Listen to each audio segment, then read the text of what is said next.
नमस्कार, बहुत स्वागत है आपका NH 24/7 में। मैं हूं आपके साथ नदीम अहमद। वक्त हो चला है 5 का पंच का, जिसमें देश दुनिया की 5 अहम खबरें आप तक पहुंचाते हैं। आज 5 के पंच की पहली खबर राम मंदिर चढ़ावे से जुड़ी हुई है। दरअसल राम मंदिर चढ़ावा चोरी मामले में जांच पड़ताल तेज कर दी गई है। इसके अलावा 5 के पंच की दूसरी खबर भारत पाकिस्तान पीएम को लिखे लेटर की है। भारत पाकिस्तान के रिश्तों को सुधारने के लिए दोनों देशों की 117 हस्तियों ने पीएम मोदी और पाकिस्तान के पीएम को चिट्ठी लिखी है। इसके अलावा 5 के पंच की तीसरी खबर छत्तीसगढ़ से है। यहां स्कूलों में मंत्रोच्चार का मामला कोर्ट पहुंच गया है। वहीं सरकार का कहना है कि स्कूलों में निर्बाध रूप से मंत्रोच्चार चलता रहेगा। 5 के पंच की चौथी खबर की बात करें तो चौथी खबर मध्य प्रदेश से है। कांग्रेस अध्यक्ष जीतू पटवारी के खिलाफ लोकसभा चुनाव 2024 के दौरान दिए गए एक बयान को लेकर गिरफ्तारी वारंट जारी किया गया है। वहीं 5वीं खबर अंबिकापुर से है। रामगढ़ में आयोजित 2 दिवसीय रामगढ़ महोत्सव के समापन के दौरान चोरी के शक पर लोगों ने 3 महिलाओं की बेदम पिटाई कर दी है, जिसका वीडियो वायरल हो रहा है। तो 5 के पंच की ये 5 खबरें एक एक कर आप तक पहुंचाएंगे।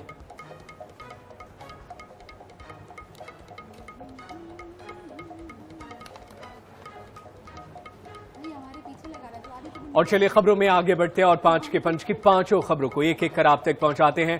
पहली खबर का सबसे पहले रुख कर लेते हैं। पहली खबर अयोध्या में चढ़ावा चोरी से जुड़ी है। दरअसल चढ़ावा चोरी मामले में लगातार कार्रवाई जारी है और इसका असर यह है कि अब तक 8 लोगों की गिरफ्तारी हो चुकी है।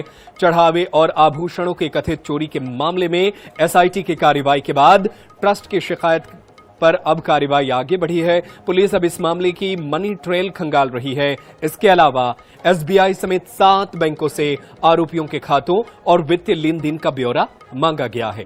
जांच के दौरान आरोपी अविनाश शुक्ला के अयोध्या स्थित योग केंद्र से पुलिस ने एक संदूक बरामद किया है। उस पर लाल रंग से राम राज्य कोष लिखा था। पेटीएम का क्यूआर कोड लगा था। 28 जून को हुई इस छापेमारी का वीडियो अब सामने आया है। वहीं जेल में बंद आरोपियों से लगातार पूछताछ जारी है। राम मंदिर परिसर में तैनात 400 निजी सुरक्षा कर्मियों की भूमिका भी जांच के दायरे में है। इस बीच ट्रस्ट के अध्यक्ष महंत नृत्य गोपाल दास की तबीयत बिगड़ने पर उन्हें लखनऊ के अस्पताल में भर्ती कराया गया है।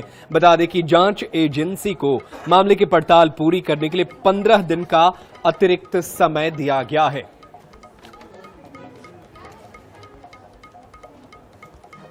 और चलिए इसी खबर पर ज्यादा जानकारी हासिल करते हैं। हमारे साथ टीएन मिश्रा, ब्यूरो प्रमुख, लखनऊ से जुड़ गए हैं। टीएन, ये बड़ी और अहम खबर है। पहले मुख्यमंत्री योगी आदित्यनाथ कह रहे थे कि 15 दिन दीजिए, दूध का दूध पानी का पानी हो जाएगा। अब उसी एसआईटी को और 15 दिन दे दिया गया है, यानी कुल मिलाकर 1 महीने से अब ये जांच चलने वाली है। क्या कुछ अपडेट है और लखनऊ से? अभी तक ये लग रहा है कि एसआईटी भी जो है इस मामले को उतनी गंभीरता से नहीं ले रही थी। जब ये जैसे धरपकड़ शुरू हुई तब एसआईटी समझ में आया कि ये मामला तो लंबा है और इतनी जल्दी हम इसको नहीं खोल पाएंगे। तब एसआईटी ने फिर कल सीएम से अनुरोध किया था, जिस पर आज सुबह सीएम ने उसको अनुमति दे दी कि 15 दिन का टाइम हम आगे और बढ़ा रहे हैं आपका। लेकिन जो धरपकड़ हो रही, जैसे आज जो हुंडी बरामद दूसरे घर में हुई और ये जो पैसा पकड़ा जा रहा है 5 लाख रुपए फिर आज बरामद हुए। बारकोड भी देखिए, उसने अपना जो है पेटीएम को लगा रखा था। तो इससे लग रहा है किस तरह जो श्रद्धालुओं को लोग भ्रमित कर रहे थे और किस तरह उनके साथ धोखाधड़ी हो रही थी। तो ये जो आरोपी पकड़े गए हैं तो ये भी हल्के में नहीं ले रही एसटीएफ इनको। और अगर जो देखिए जो चीज कल भी साफ हुई कि जब ये लगातार पूछ जिम्मेदारों से शुरू हुई है तो चंपत राय ने खुद माना कि हाँ उनकी गलती हुई और जो ये लोग जो है इनके जो थे लोग वो उन्होंने गलती की और उन्होंने जम के मनमानी की उनकी जो छूट की वजह से। अब जब चंपत राय बात मान रहे हैं तो कि टिन्नू यादव इतना बेलगाम हो गया था और टिन्नू के ही सारे सब कुछ जो है सही काम हो रहा था। अब लवकुश का भाई जो आज पकड़ा गया है, उससे घर में छापेमारी में जो 5 लाख रुपए मिले, ये जो वहाँ संदूक मिली जिसमें बारकोड राम जन्मभूमि किसका लगा हुआ था, तो ये बहुत गंभीर मैटर है। किस तरह लोग क्या क्या कर रहे थे। अभी तक सिर्फ पैसे गबन की बात थी, अब तो लग रहा है कि सीधे से लोग अपना जो बारकोड चला करके पैसा वसूल रहे थे। टीएन मिश्रा, ये जो विपक्ष कह रहा है कि बड़ी मछली पकड़नी बाकी है अभी, तो क्या ये जो 15 दिन अभी अतिरिक्त दिया गया है तो माना जाए कि इन 15 दिनों में एसआईटी बड़ी मछलियों को पकड़ लेगी? जी ये सही लग रहा है, क्योंकि देखिए अभी चंपत राय और अनिल मिश्रा जो पूछताछ होगी तो अभी चंपत राय 2 राउंड पूछताछ हो चुकी है। इसके बाद अनिल मिश्रा जी पूछताछ होगी तो ये मां गोपाल राव से भी पूछताछ एसआईटी करेगी, क्योंकि एसआईटी पर पर्याप्त समय है।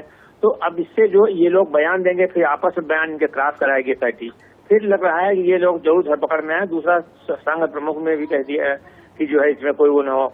और जो विश्व हिंदू परिषद है उसके देखिए आईनेट नहीं चलाया इस बात को, जो है हमारे इंटरव्यू उनका चला कि उन्होंने कहा कोई बख्शा नहीं जा रहा, चाहे प्यादा हो चाहे राजा हो।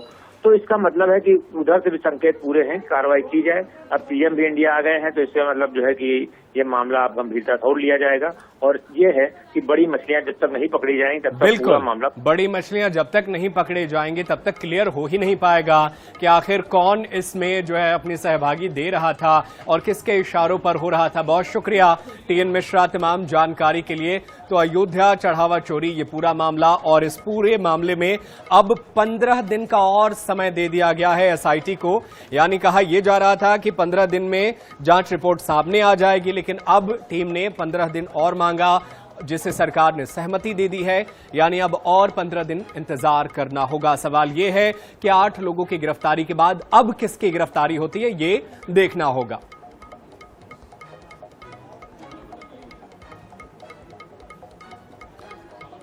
और चलिए खबरों में आगे बढ़ते हैं और 5 के पंच की दूसरी खबर आप तक पहुंचाते हैं। दरअसल दूसरी खबर भारत पाकिस्तान रिश्ते से जुड़ी हुई है।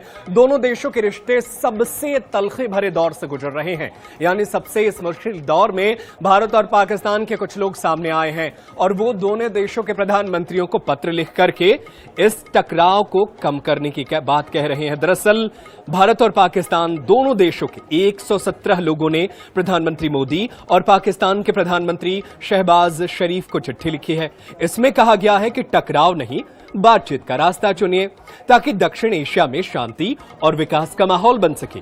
इन 117 हस्तियों में पूर्वाधिकारी, सामाजिक और राजनीतिक हस्तियां शामिल हैं। भारत की ओर से जम्मू कश्मीर के पूर्व मुख्यमंत्री फारूक अब्दुल्ला, महबूबा मुफ्ती और आरजेडी के राज्यसभा सांसद मनोज झा समेत 61 लोगों, और पाकिस्तान की ओर से पूर्व विदेश मंत्री खुर्शीद महमूद कसूरी समेत 56 लोगों ने चिट्ठी पर साइन किए हैं।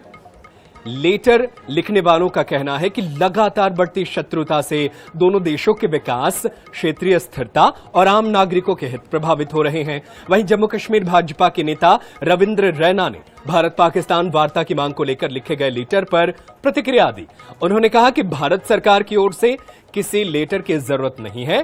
भारत हमेशा अपने पड़ोसी देशों के साथ अच्छे संबंध चाहता है, लेकिन आतंकवाद और बातचीत साथ साथ नहीं चल सकती। तो भारत और पाकिस्तान के रिश्ते जो है वो बेहतर हो, इसको लेकर के 117 हस्तियों ने पत्र लिखा है। और चलिए इसी खबर पर ज्यादा जानकारी हासिल करते हैं, समझने की कोशिश करते हैं इस पत्र के पीछे की वजह। हमारे साथ विदेश मामलों के जानकार डॉक्टर ब्रह्मदीप अलूने जुड़ गए हैं, उनका रुख कर लेते हैं। डॉक्टर ब्रह्मदीप अलूने, मैं ये सवाल करूंगा, उससे पहले मैं आपको ये बताना चाहता हूं कि आरएसएस के प्रमुख मोहन भागवत ने भी इससे पहले बोले थे कि भारत पाकिस्तान के बीच बातचीत होनी चाहिए। वो भी इसकी वकालत कर चुके हैं, कई आरएसएस के बड़े लीडरान इसकी वकालत कर चुके हैं। ऐसे में 117 लोगों ने ये जो अब पत्र लिखा है, इसको आप किस तरीके से देखते हैं और ये दोनों देशों के रिश्तों पर कितना असर डालेगा? नदीम जी, देखिए यह एक अच्छी खबर है, क्योंकि भारत और पाकिस्तान जो है, भारत का अलग होना विभाजन के बाद उसके राजनीतिक कारण रहे थे, लेकिन सामाजिक तौर पर और सांस्कृतिक तौर पर दोनों देशों के जो लोग हैं उनके गहरे संबंध हैं। और दोनों देशों में ऐसे सांस्कृतिक चीजें भी है जो दोनों देशों के नागरिकों को जोड़ती है।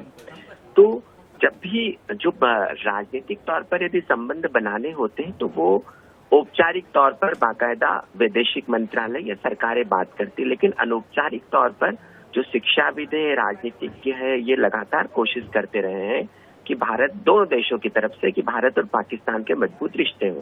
तो उसी दिशा में अब फिर दोनों देशों के तकरीबन 117 हस्तियों ने बाकायदा प्रधानमंत्री मोदी और शहबाज शरीफ को एक पत्र लिखा है। और एक बात और ये मानने की जरूरत है कि चूंकि दोनों देश पड़ोसी देश हैं और पड़ोसी देशों के यदि संबंध अच्छे रहते हैं तो वो इसका न केवल फायदा भारत को मिल सकता है, पाकिस्तान को भी मिल सकता है। निश्चित तौर पर दोनों देशों के संबंध अच्छे रहना चाहिए, लेकिन यहाँ पर सबसे बड़ी समस्या यही है कि पाकिस्तान यदि आतंकवाद को प्रश्रय देगा तो फिर उससे बातचीत कैसे हो।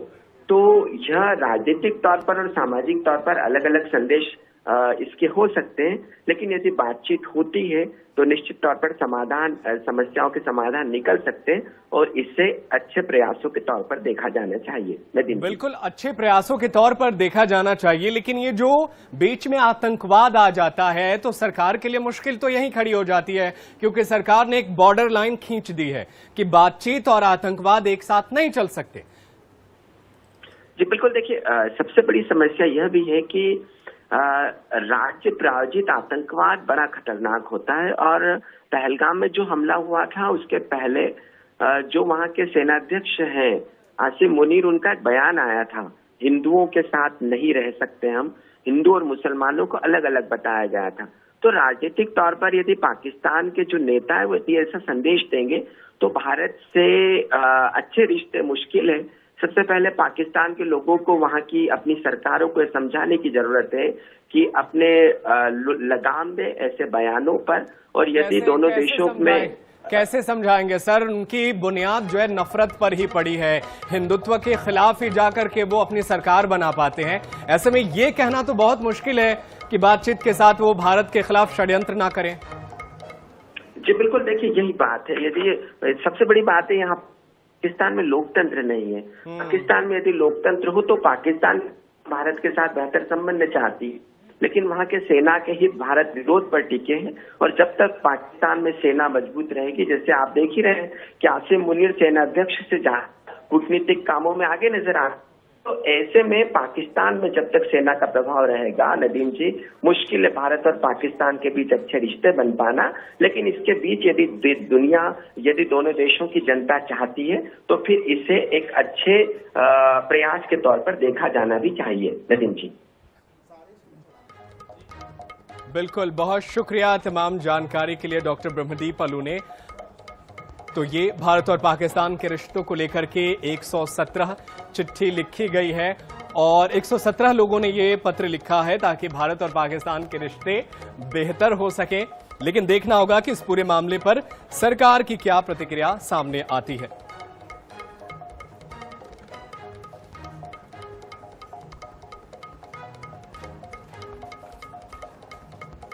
और चलिए खबरों में आगे बढ़ते हैं और 5 के पंच की तीसरी खबर आप तक पहुंचाते हैं। तीसरी खबर छत्तीसगढ़ से है। दरअसल छत्तीसगढ़ में मंत्रोच्चार को लेकर के सियासत शुरू हो गई है। दरअसल इन दिनों सबसे बड़ा सवाल स्कूलों में पढ़ाई नहीं बल्कि मंत्रोच्चार बन गया है। सरकार का कहना है कि भोजन से पहले मंत्र पढ़ने से बच्चों में संस्कार आएंगे, भोजन के प्रति सम्मान बढ़ेगा और सकारात्मक सोच विकसित होगी। लेकिन विपक्ष का आरोप है कि शिक्षा के नाम पर धार्मिक एजेंडा थोपा जा रहा है। विवाद अब सिर्फ राजनीतिक नहीं रहा बल्कि अदालत के चौखट तक पहुंच चुका है। कांग्रेस ने सरकार के आदेश को हाईकोर्ट में चुनौती दी है, जबकि स्कूल शिक्षा मंत्री गजेंद्र यादव साफ कह रहे हैं कि सरकार अपने फैसले पर कायम है और कोर्ट का निर्णय आने तक स्कूलों में मंत्रोच्चार जारी रहेगा। बता दें कि बीजेपी इसे भारतीय संस्कृति, संस्कार और परंपरा से जोड़ रही है, तो कांग्रेस संविधान, धर्मनिरपेक्षता और सरकारी स्कूलों की निष्पक्षता पर सवाल उठा रही है।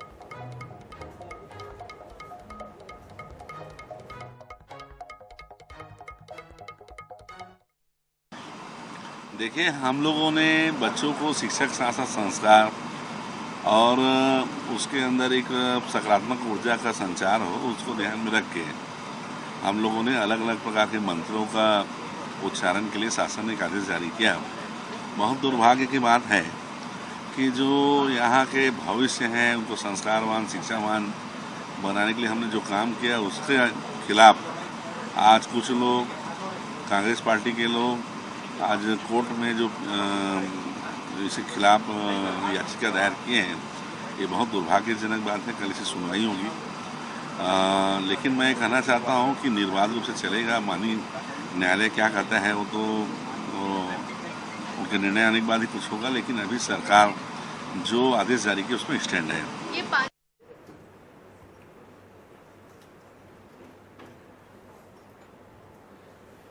और चलिए इसी खबर पर ज्यादा जानकारी हासिल करते हैं, अपडेट बताते हैं आपको। हमारे साथ हमारे विशेष सहयोगी गौरव शर्मा जुड़ गए, उनका रुख कर लेते हैं। गौरव, मंत्र पढ़ाना स्कूलों में अब जिस पर कांग्रेस जो है वो सवाल खड़े कर रही है, कांग्रेस का इस पर तर्क क्या है और क्या बच्चे मंत्र और आयत घर पर पढ़ लेते, साइंस और टेक्नोलॉजी वाली पढ़ाई स्कूल में पढ़ लेते? इस पर सरकार का क्या रुख है? देखिए, छत्तीसगढ़ में मंत्रोच्चार का आशय इस बात को लेकर है कि स्कूल शिक्षा विभाग ने आदेश जारी किया था। सरस्वती वंदना, गुरु वंदना, भोजन मंत्र, इस तरह के जो सामान्य जो दिनचर्या में मंत्र पढ़े जाते हैं, जो सामान्य दिनचर्या में उपयोग किए जाते हैं, उन्हीं मंत्रों को समावेश किया गया था। इसके लिए स्कूल शिक्षा विभाग ने आदेश जारी किया था। कांग्रेस लगातार इस आदेश का विरोध करती रही। शुरू से कांग्रेस का यह कहना है कि स्कूल में छात्र जो है वो अध्ययन करने जाते हैं, विषयों पर ही पढ़ाई होनी चाहिए और ये जबरदस्ती थोपना किसी पर भी उचित नहीं है। इस बात को कांग्रेस तर्क दे रही है पहले दिन से और लगातार इसका विरोध कर रही है। दूसरी ओर अगर बात की जाए तो राज्य सरकार का ये प्रयास है कि स्कूलों में शिक्षा के साथ साथ संस्कार भी दिए जा सके, संस्कृति का पाठ भी पढ़ाया जा सके। इस वजह से भोजन मंत्र, सरस्वती वंदना, गुरु वंदना, इस तरह के जो सामान्य दिनचर्या में प्रयोग होने वाले जो मंत्र हैं, स्वस्ति वाचन है, उन्हें शामिल किया गया है और इसका विरोध नहीं किया जाना चाहिए। ये दुर्भाग्यजनक है। इस बात को स्कूल शिक्षा मंत्री गजेंद्र यादव पहले से कह रहे हैं और अब जब ये मामला कोर्ट की दहलीज तक पहुंच चुका है तब भी इसे लेकर सियासत हो रहा है। अब ये जरूर देखना होगा कि इस पर कोर्ट का क्या निर्णय आता है। फिलहाल तो शासन ने स्पष्ट कर दिया है, मंत्री ने स्पष्ट कर दिया है कि जो आदेश जारी किया गया है उस पर कोई रोक नहीं लगाई गई है, इसलिए ये जो आदेश है वो अभी भी स्टैंड रहेगा और स्कूलों में लगातार जो मंत्रों का शेड्यूल तय किया गया, चाहे वो राष्ट्रगीत हो, राष्ट्रगान हो, छत्तीसगढ़ महातारी की वंदना जो राजगीत के रूप में गाई जाती वो हो या सरस्वती वंदना, गुरु वंदना हो, तमाम चीजें जो है वो अभी फिलहाल जारी रहेंगी। बिल्कुल, तो अब देखना होगा कि कोर्ट इस पूरे मामले में क्या फैसला सुनाता है। बहुत शुक्रिया गौरव शर्मा तमाम जानकारी के लिए।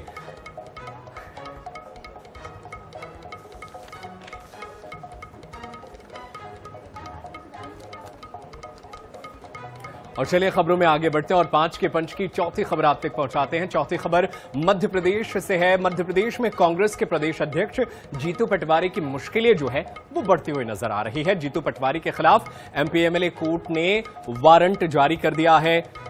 ये मामला बसपा प्रत्याशी देवाशीष जरारिया पर लगाए गए आरोपों से जुड़ा है। कोर्ट ने भिंड पुलिस अधीक्षक को निर्देश दिए हैं कि अगली सुनवाई पर पटवारी की उपस्थिति हर हाल में सुनिश्चित की जाए। सुनवाई के दौरान अदालत ने पुलिस की कार्यप्रणाली पर भी सख्त टिप्पणी की। कोर्ट ने कहा कि जब जीतू पटवारी के बयान और राजनीतिक गतिविधियां हर जगह दिखाई दे रही है तो पुलिस उन्हें ढूंढ क्यों नहीं पा रही है। मामले की अगली सुनवाई 27 जुलाई को होगी। बता दें कि ये पूरा मामला 27 अप्रैल साल 2024 का है। लोकसभा चुनाव प्रचार के दौरान जीतू पटवारी ने बसपा प्रत्याशी देवाशीष जरारिया पर बिना तथ्यों के लेन देन करने और भाजपा से सांठगांठ करने के आरोप लगाए। आरोप है कि इस दौरान उन्होंने तू तड़ाक की भाषा का भी इस्तेमाल किया, जिसे लेकर बसपा प्रत्याशी जरारिया ने आपत्ति दर्ज कराई थी। शिकायत के बाद जीतू पटवारी के खिलाफ एफआईआर दर्ज हुई है और एमपी पुलिस को ये आदेश दिए गए हैं कि एमपी पुलिस उन्हें अगली सुनवाई पर कोर्ट में हाजिर करे।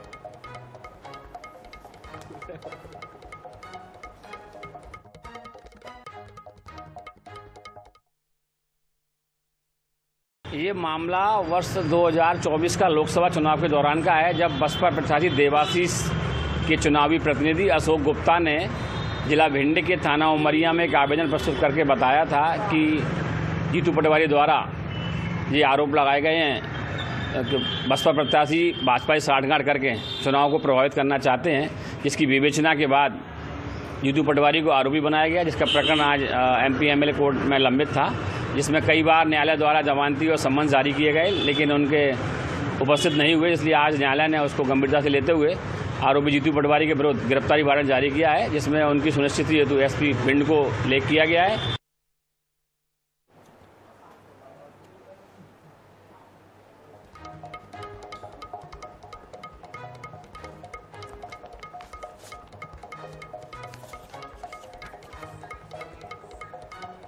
और फिलहाल मेरे साथ 5 के पंच में आज के लिए इतना ही, लेकिन देश दुनिया की खबरें लगातार जारी है।